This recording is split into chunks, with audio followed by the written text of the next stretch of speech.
Honey, have you seen my keys? Lindsay!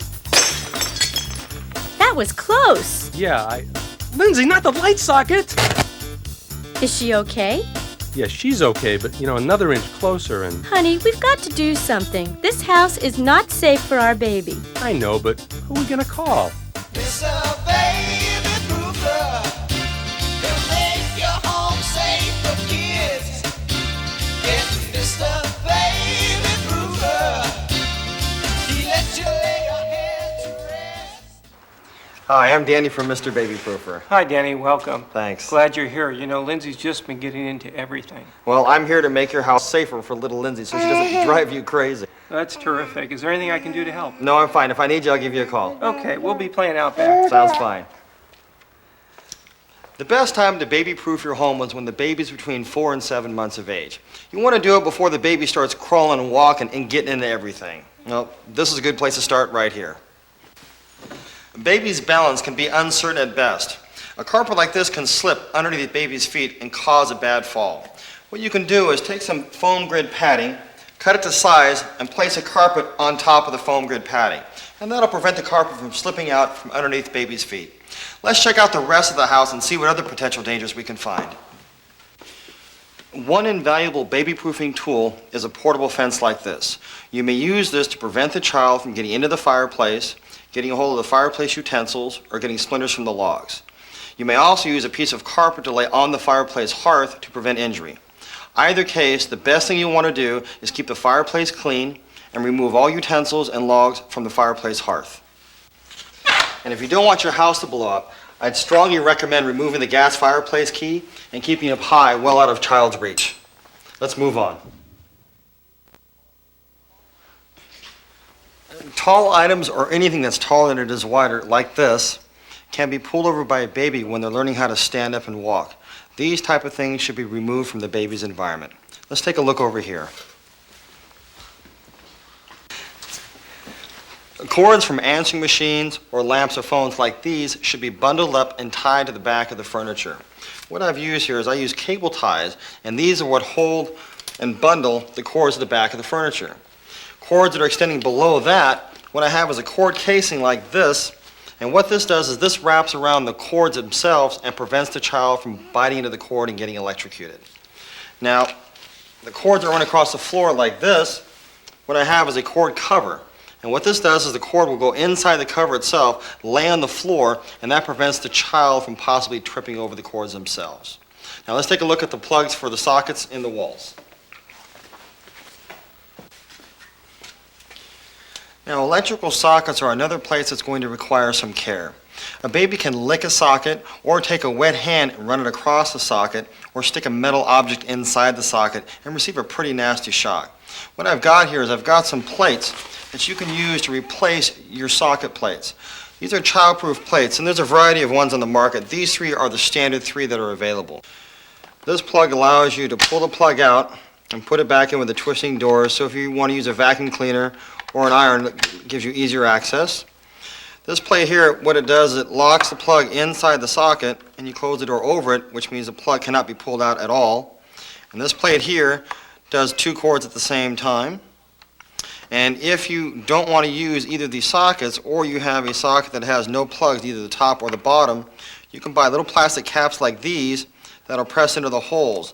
This cap happens to be attached with a strap, which means if the child does pull the plug out, or the adult takes it out and doesn't put it back in, the child can't put it in their mouth and choke on it. I think that just about does it for here in the living room. Let's move on. Portable fences like this are good to use to block off fine pieces of furniture or sculptures such as this. Basically, any place that you can't baby-proof is where you'd want to put up a fence to keep a child away from getting into the dangers in the room. I see another problem over here that we need to discuss.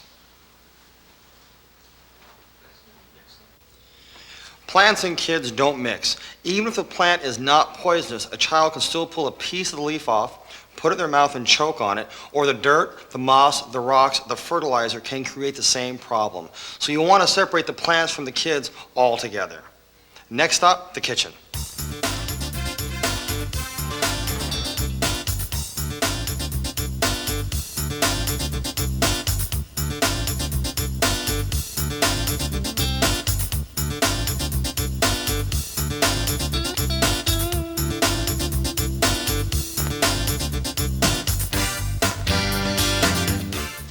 kitchen is probably one of the most dangerous rooms in the entire house. The first thing you're going to want to do is attach latches on the inside of all your cabinets and drawers. On here I have a one-piece latch.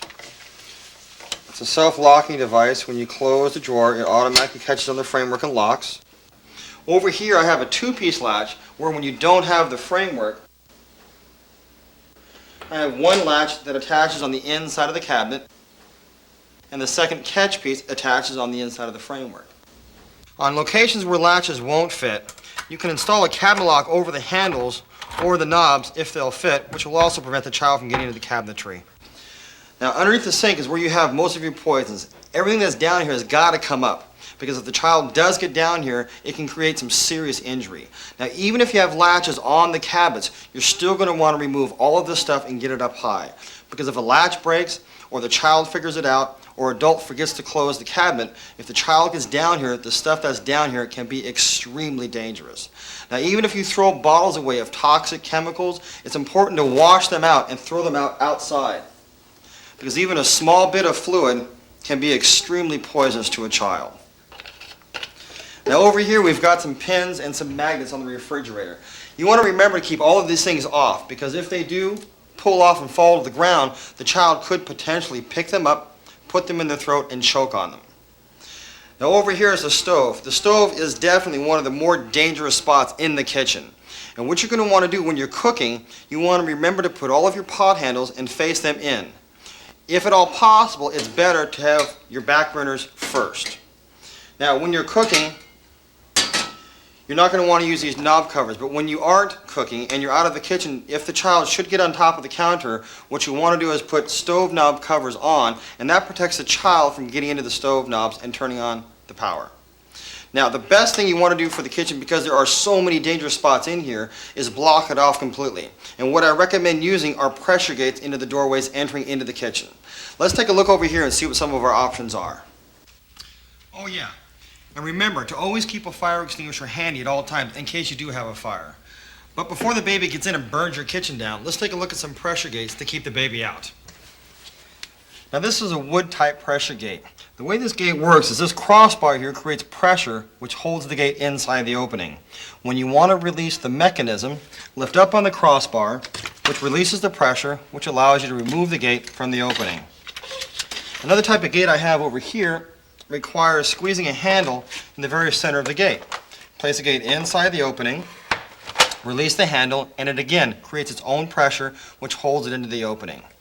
Now, if your baby is not yet walking around and is still cruising around in a walker, what you can do is take a 2x4, lay it down inside the opening, and that'll prevent the walker from going over the 2x4. Now, another real good reason for having pressure gates is pet food. Babies can get into the cat food or the dog food, put it in their mouth and potentially choke on it, or fall into the water dish and potentially drown. So you want to try to separate the baby from the pet food as best as possible. Let's move on into the next room.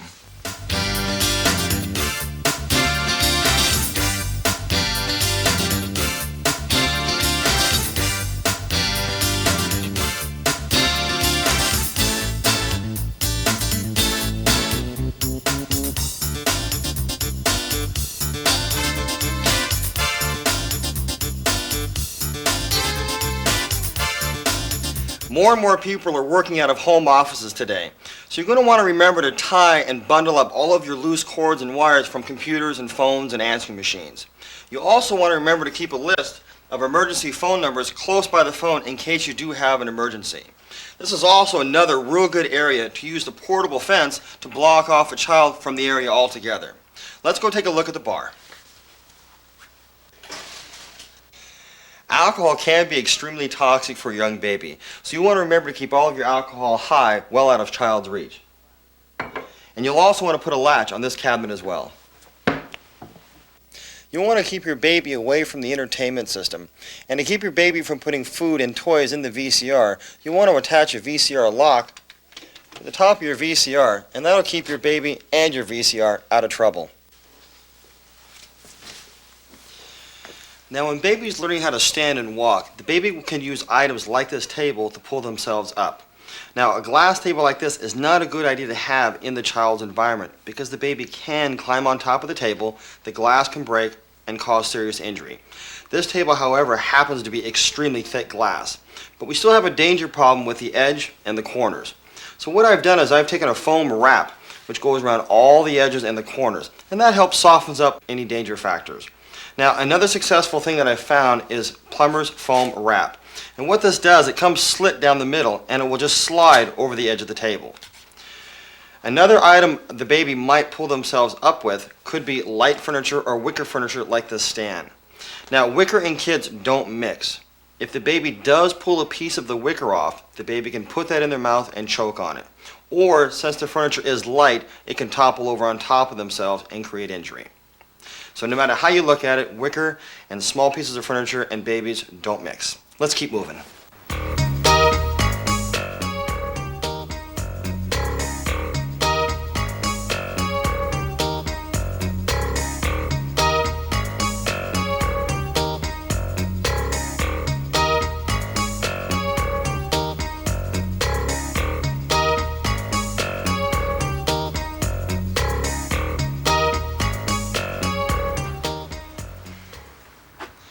Once baby begins moving around, the changing table becomes a source of concern. The medications, the lotions, and the oils on the bottom two shelves should be placed up high in a closet behind a locked door. And remember, when you're changing your baby, never leave your baby unattended and always use the changing table straps. Pictures and wall hangings above changing tables and cribs should not be used because the baby can pull them down on top of themselves. Let's take a look over here at the crib. When baby reaches 5 to 7 months of age, you're going to want to remove the mobile from the crib, or at least get it up out of baby's reach. If baby pulls the mobile down, the strings could wrap around baby's fingers or throat. Activity centers, busy boxes, and mirrors should be attached to the back rail in the middle because the baby can use those like a ladder to climb up and out of the crib. Let's move on. For safety's sake, I recommend a nightlight in the baby's room at all times. Here's another point.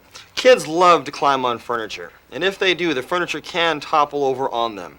What I recommend doing is getting an L bracket, attaching this to the back of the furniture, and then attaching that to the wall. And that'll prevent the item from pulling over on top of the child. Let's go. Cribs should not be placed under windows because if the window should break, pieces of the glass can land inside of the crib. Now, windows in the baby's room should be kept locked or not allowed to open up any wider than 4 inches. Now, there are a variety of window locks that are available on the market, and depending on the type of window you have, will decide which lock will work for you. You're also going to want to remember to keep up all of your curtain cords and Venetian blind cords up out of child's reach. Let's continue.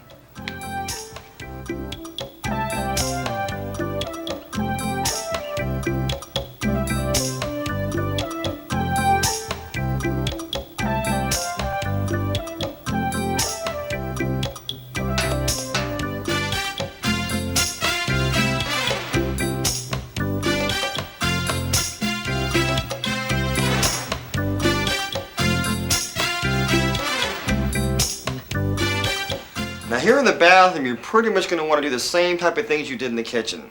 You're going to want to latch up all of your drawers and cabinets. Now even if you have latches on here, you're going to want to get all of your medications and razors up high out of baby's reach.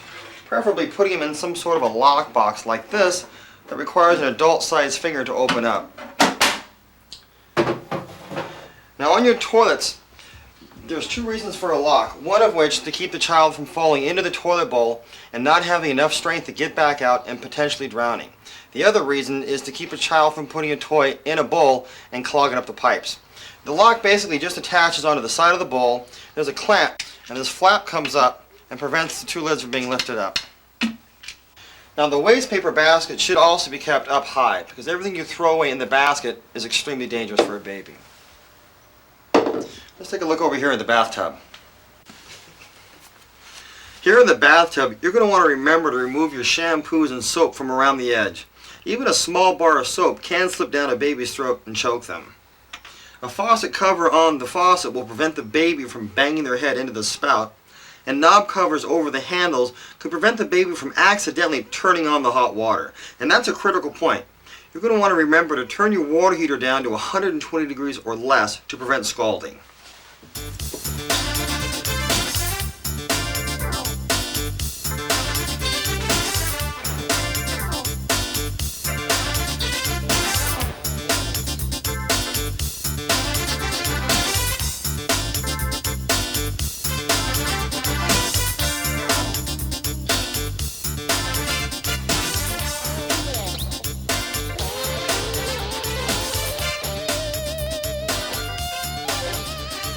Plastic cleaner bags should be removed from the clothes before you bring them into the house, for two reasons. One, a child can suffocate in the plastic bag or pull pieces of the plastic off and choke on them. I also suggest locking the closet off by either using a hook and eye or a deadbolt and keeping the child out altogether. Babies can pull the rubber stops off the end of the door stops, and they can potentially swallow them. What I recommend using are baby-proof door stops that are one piece like this. Falls down stairways are probably one of the most common injuries in two-story homes. You must put up installed gates on both top and bottom of the stairway, as well as install acrylic panels along the second-story banister rail to prevent the child from falling through the rail to the floor below. Banisters that are 3.5 to 4 inches wide or have decorative elements that the baby might use to climb and step over the banister, I'd recommend installing acrylic panels onto the rail. What I've done is I've measured the acrylic to go from the floor to the top part of the banister, and I've used electronic cable ties to secure the plexiglass in place.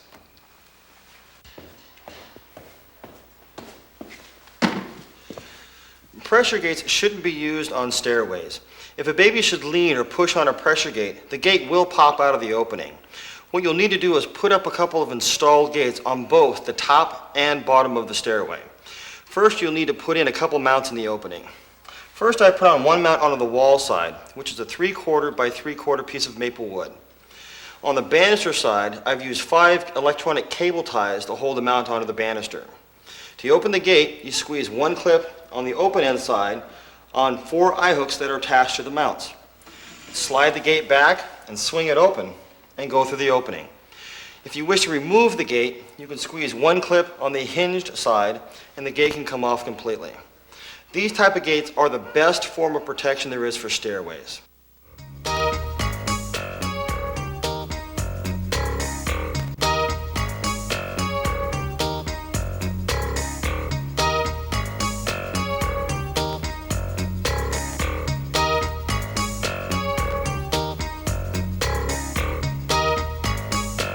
Well, I think that just about does it for this home.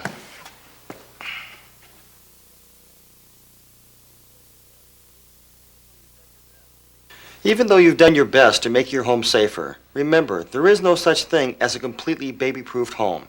Accidents can happen. A first aid kit should be in the house at all time, and it's a good idea to take first aid and baby CPR classes. Babies are amazing. They'll find a multitude of danger spots in your house. So remember, the best form of protection there is you. You should never leave your baby unattended. So keep an eye on your kids. They're worth every second of your attention.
trouble lurks around every man. He'll put your worries to an end. Mr. Baby Proofer, he'll make your home safe for kids. Get Mr. Baby Proofer.